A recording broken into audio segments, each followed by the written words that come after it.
Hello everyone, good morning, welcome back to my channel.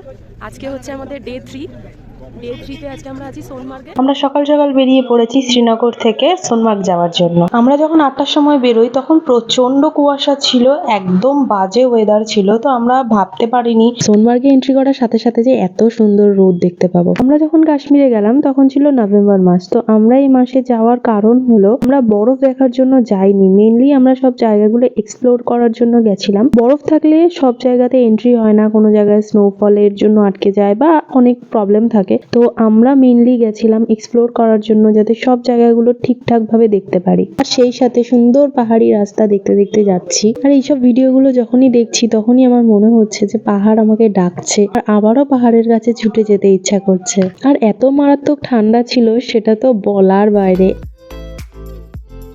Sonamarg ঢুকতে আমাদের আর 20 kilometre মতো বাকি আছে। মানে তার আগেই আমাদের পাহাড় দেখা হয়ে গেছে। পাহাড়ের উপরে পুরো বরফে সাদা হয়ে গেছে, অসাধারণ একটা ভিউ। আর দেখো, তোমাদের সাথে গল্প করতে করতে আমরা এন্ট্রি করে নিয়েছি সোনমার্গে।